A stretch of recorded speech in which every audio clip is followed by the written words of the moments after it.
Welcome to my little corner of the internet, where we celebrate creativity and growth. Welcome aboard, as we set sail on a journey through Dee Fondy. Dee Virgil Fondy, October 31, August 19, 1999, was an American professional baseball player who played first base in the major leagues from 1951 to 1958. He played for the Pittsburgh Pirates, Cincinnati Reds, and Chicago Cubs.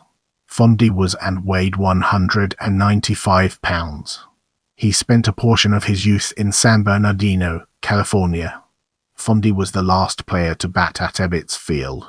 The Pirates lost to the Dodgers on September 24, 1957.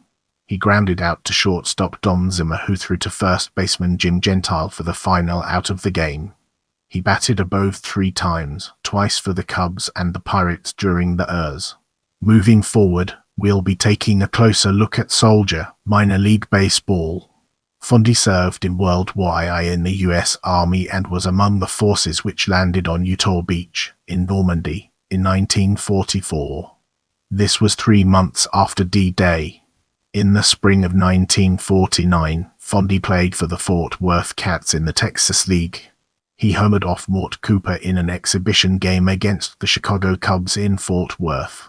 After hitting for the Cats in 1948, he was promoted to the Montreal Royals of the International League in April 1949.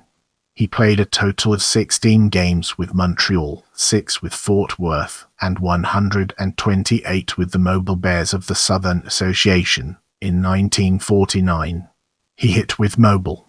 In 1950, Fondy hit in 141 games with Fort Worth.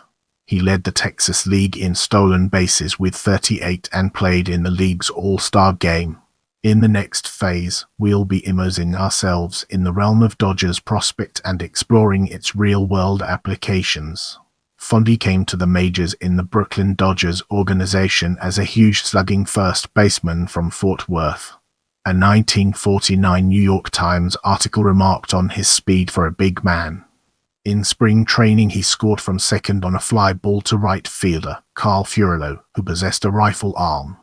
Unfortunately for him, his path with the Dodgers was blocked by Gil Hodges, who was a mainstay at first base. With that being said, let's now move on to Chicago Cubs. Chicago Cubs. On opening day in 1951, Fondy hit a bases-loaded triple in his first major league at-bat to assist the Cubs to a victory against the Cincinnati Reds at Wrigley Field. Fondy also had 2 singles and drove in 4 runs. He was sent down to the Los Angeles Angels of the Pacific Coast League in July, when Chuck Connors was recalled by the Cubs. At the time, Fondy was hitting with 3 home runs and 20 RBIs. In one memorable game with the Angels, Fondy came to the plate 6 times. He hit 3 singles and 3 home runs, 1 to right, 1 to left, 1 to center. Fondy hit his first homer of the 1953 season to score Eddie Mixes and beat the Dodgers. The baseball landed in the left center field bleachers on the first day of a Cubs homestand. He clocked his 5th and 6th home runs at Philadelphia, Pennsylvania against the Philadelphia Phillies on June 9. His 5 RBIs were wasted as the Cubs committed 5 errors and lost. He collected 4 hits against Pittsburgh at Forbes Field on July 25. The last one broke a tie and gave the Cubs a win.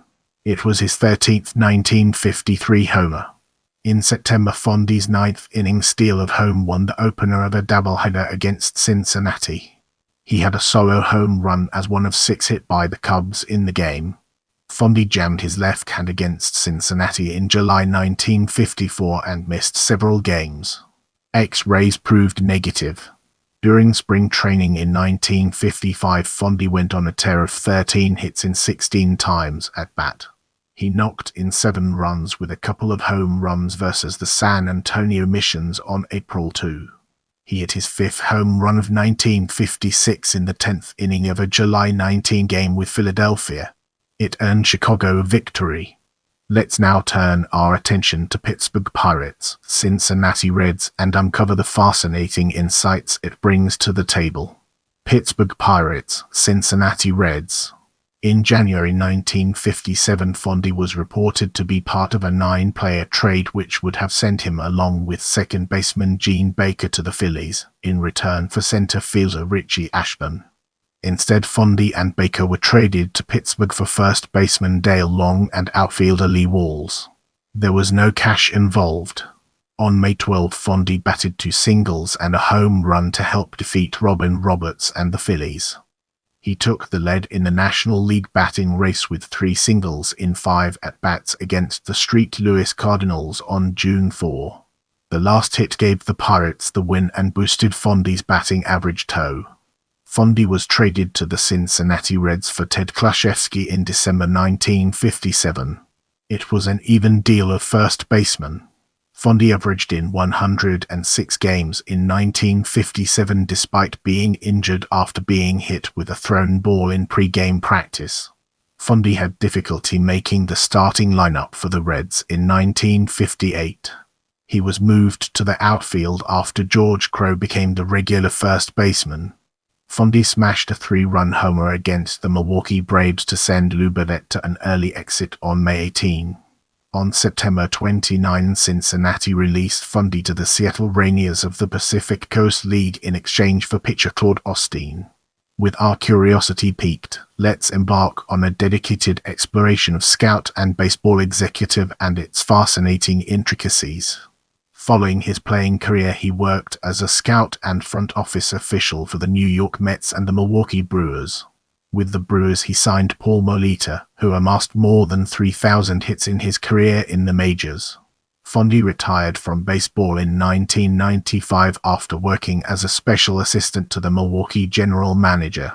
He was promoted from director of scouting to special assistant to general manager, Harry Dalton, on December 5, 1977.